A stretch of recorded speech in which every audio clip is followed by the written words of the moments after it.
Hello everybody and welcome here to the Wine with Jimmy channel. Delighted that you have clicked on the channel all about wine education, bringing wine to you so you can enjoy it more, getting more from every glass. And here is a series that we're looking at Wines of Armenia. This is actually the final video in my Wines of Armenia series. If you have a question or a comment at all, please do get in touch by leaving your question or comment in the comments section below this video. Make sure you click like and subscribe. Part 6, we are talking about the key areas and producers that we find here. Now, this is by no means an exhaustive list of producers. It's just a few of the most classic and famous ones that may be found across the international market. So you might be able to see it in the market relevant to you. So here we are looking at the overview of Armenia on this map. Armenia has somewhere around 16,000 hectares of vineyards spread out across 5 wine growing regions that we have tackled, in fact, in the climate section of this series video 2. So those regions are Armavir, Ararat, Aragatsotn, Vayots Dzor and Tavush. Vineyards are generally at 400 meters to 1800 meters above sea level, and with most plantings being at 900 to 1400 meters. So putting that into feet for those of you that are in that. Let me just get this up because I have not pre-prepared this, but this is the beauty of doing these videos. Realism. So about 1,300 feet up to about nearly 6,000 feet, but most plantings being at the kind of 3,000 to about 4,500 feet in terms of your numbers. Now, these differences in elevation, coupled with Armenia's continental climate, diverse geology, and creating these distinct viticultural zones in a relatively small area. Now, the Ararat plain, including both Armavir and the Ararat areas, accounts for most of the production of grapes. So that is in that sort of Middle Eastern section of your map there, highlighted in red. And it remains the center of volume production, historically tied to brandy and fortified wine. Now, below that in the south, Vayots Dzor, in contrast, is a real sort of highland region known for its ancient viticultural history, including the famous Areni 1 cave that was unearthed there. Now, many vines in that Vayots Dzor region are ungrafted, and some of them are above 100 years old. Aragatsotn lies along the volcanic foothills, and it offers a range of microclimates. Boutique wineries here focus on structured, expressive wines from both native and international grape varieties. In the north, Tavush, which is the wonderful northern area, is more humid, greener, cooler, and it has grape varieties like Banants, Lalvari, and aromatic wines and sparkling production. It's much wetter as well in that area.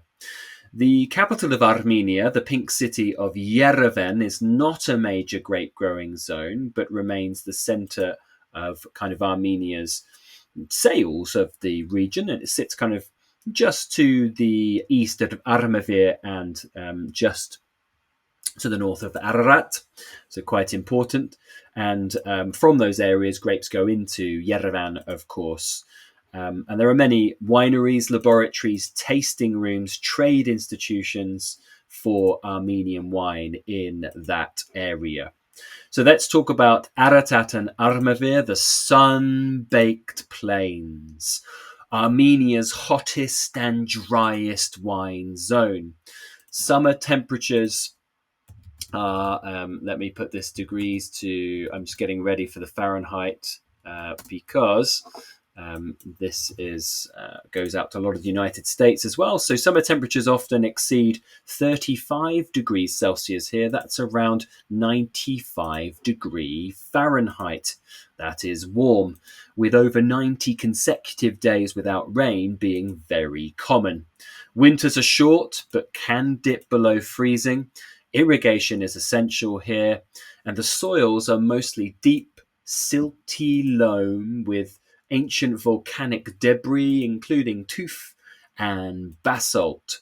They are well drained and productive when irrigated. Famous area for grapes used for brandy production, of course, but today these wines are embracing a wider church, a broader church for really a diversity of production, led by producers like Karas and the Armenian Wine Company, which is pictured in the slide that you see here. Let's talk a little bit here about Karas Winery. So Karas Winery was established in the early 2000s by the Ionikian family, which is an Argentine-Armenian venture that brought international winemaking expertise to the soils of Armenia. The winery is located in the Armavir region on the sun-drenched Ararat plain at about 1,000 meters, and that in feet is about 3,200 feet. They have about 400 hectares under vine. It's one of Armenia's largest privately owned estates. So these are wines that are available readily in places like Armenia and neighbouring countries and around the world. The vineyards sit on volcanic soils rich in clay, limestone, and that volcanic basalt, ideal for producing these kind of structured, mineral-driven styles. Armenian varieties are utilised like Kangun and Karmrahyut, but also international varieties like Syrah, Malbec, and Viognier. While the majority of the wines made here are stainless steel and oak, the winery also, as the picture suggests, embraces the production of Karas, which of course inspires the name of the winery. The estate is managed with a strong focus on sustainability, biodiversity, including regenerative viticulture, thinking about soil structure and soil health. It's large scale, but it is quality focused, with winery exports to over 25 countries. It's definitely one of Armenia's most well-known brands. Have you seen it? Have you tasted it in your market? Definitely a modern, export-oriented face of Armenian wine. It's also available in the UK market as well. Another one to look at here is Aragatsotn. Now, Aragatsotn, its family's name is a reference to the family's traditional trade. This is running a watermill. So Aragats, it means watermill. And while the brand may be new on the international scene, its vineyards have been in cultivation for generations. The winery focuses on native Armenian grape varieties, including Kangun, Voskehat, Areni, and Hagtonach. And it also aims to express their purest character through small batch production. The winemaking style here is clean and restrained, and fermentation is often in steel or aging in neutral oak to preserve the kind of freshness of the wine. So this is a range of wines that feel modern but have some good roots in tradition. It's making its mark abroad, and there you'll see some of the wonderful labels that you see with that watermill on the picture. Now we're looking at the Aragatsotn vineyards. So this lies at the foot of Armenia's highest mountain, the Aragats, and its vineyards are all about altitude. Soils here are volcanic, they're mineral rich, and the range in elevation allows for both reds and white wines in production. Cooling winds, clear, big UV light here preserve the acidity. And production wineries with boutique styles are Armas, Van Ardi, which is actually pictured here, are leading to this kind of quiet revolution, but also look out for Voskavaz as well. And that's who we're going to talk about just here. Voskavaz Winery is one of Armenia's oldest continuously operating wineries, established in 1932 and revitalized in the recent decades by the Muchchan family in the 2000s onwards. So we know where it is. It's based around the town of Ashtarak at around 1,000 meters of altitude. So once again, that's about 3,200 feet. The winery is known for combining ancient Armenian winemaking practices with modern techniques.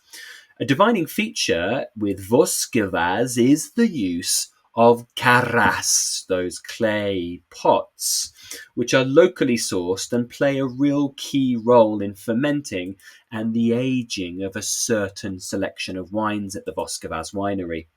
They also use stainless steel and oak, though, to produce diversity across the range. Voskavaz focuses on native Armenian grape varieties like Voskehat, Areni, Karmrahyut, Kangun, and sourcing fruits from several regions, including Armavir and also Vayots Dzor. Their architectural style is distinctive. You'll see it here in the winery. It's an Armenian design with a bit of Art Nouveau aesthetics as well. And you can visit for tastings, cellar tours, and accommodation. It's a popular spot, this one. This is available in the UK via Wine Origins. Van Ardi is next, founded in 2008 by Dr. Varuzan Muradian, which you'll see in this picture here, after returning to Armenia from the United States of America.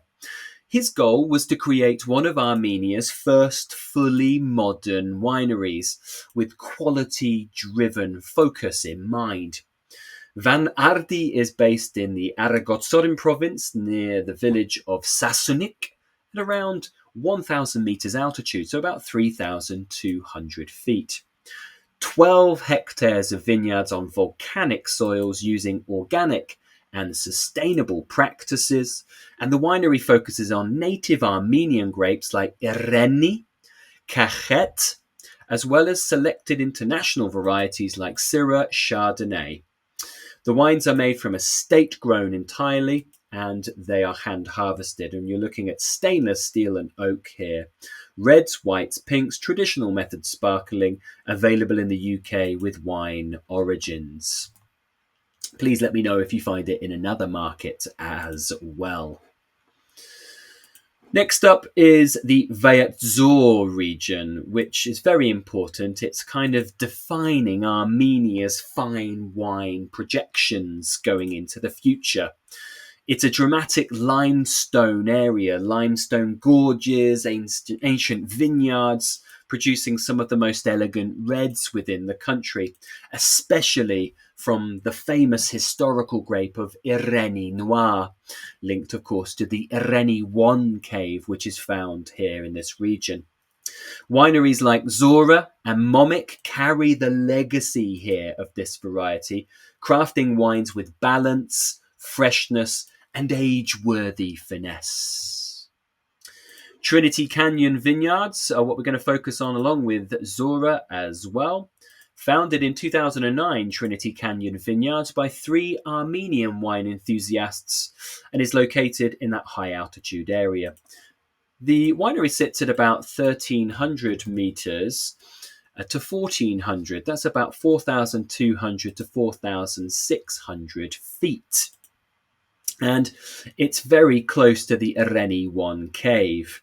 The winery's kind of pillar and its mission is to explore Armenia's indigenous grape varieties, especially Areni, the black variety, Voskehat, the white, and Tozot as well, using organic and low intervention methodology. Stainless steel, neutral oak, and the occasional amphora are used here, with whites, reds, amber, rosé, and sparkling wines, including petnats. Their team is known for blending really tradition with innovation, producing wines that are both contemporary yet deeply rooted in Armenian tradition. The wines are available in the UK with the Armenian Wine Cellar.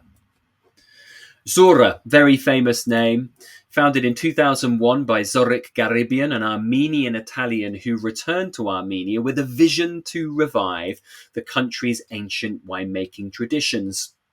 The winery is located in Vayots Dzor, one of the most important areas as we know, with elevations reaching up to 1,600 metres, that's about 5,200 feet.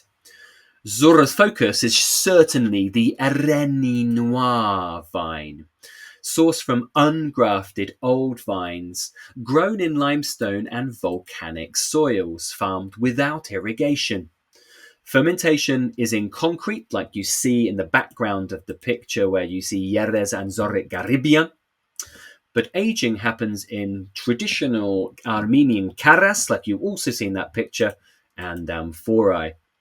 The winery is certainly a pioneer in how Armenia's ancient viticulture can meet modern precision. The supplier into the UK is Liberty Wines. You'll find it with companies like Vinum, for example, in the UK. The next one up is Kush, is a pioneering project from the Kiyushgerian family, dedicated to unlocking Armenia's sparkling wine potential. It's in Vayots Dzor at high altitude because, of course, they really want freshness here. So about 1,750 meters, about 5,700 feet in altitude. Now, there are ancient own-rooted vines here on volcanic soils, traditional method sparkling wine from Voskehat and Kantun Karchi, with long lees aging, minimal intervention. These are really a reflection of place and precision, vibrant, mineral, fresh styles. Now, Amy, that you see in this picture here, so Amy Kioshgirian, is a founder of still wine line, Zulal, focusing on rare indigenous varieties, working with growers across Vayots Dzor. So you will find real great wines being produced from grape varieties such as Areni, but also one that is called Korbebeni and Sozot as well. And finally, Tavush is that lush forested area, milder, more humid, more rainful. They don't have to irrigate here. And it's a region for white wines and sparkling production. The signature grape variety here is Lavari, also Banans, Kangun, and Garandmak. Very interesting varieties. Red grapes are planted here, but they tend to be very delicate styles. Tus and the Reven wine factory are important, but we're going to look at Tus. Tus is a small winery which is based in Armenia's Tavush area, of course, suitably for aromatics. Tus really is around a revival of the region's medieval name during the 7th to 9th centuries. And by adopting the old name, the winery honours the region's enduring connection to viticulture. Now, the winery is about Lavari grape variety, which is a white, it's a rare indigenous one which thrives in these colder and wetter conditions. The elevations here are about 800 meters to 1,000, so that's about 2,600 to about 3,200 feet in altitude, surrounded by forest and hills. Vinification is modern and precise, controlled fermentation and aging in neutral oak. It's a part of Armenia's newer generation of terroir-driven producers and is available actually in the UK under Majestic, which is a larger wine specialist. Now, thank you very much, everybody. You have now gone through the whole of the Armenian wine series with me. Please let me know if you found this series useful for learning about this rather unique country. Please let me know about your experiences if you have gone forth after watching these and enjoyed wines. what matchings you would have these with, the gastronomy, what availability there is in your market. It will be great to hear from you.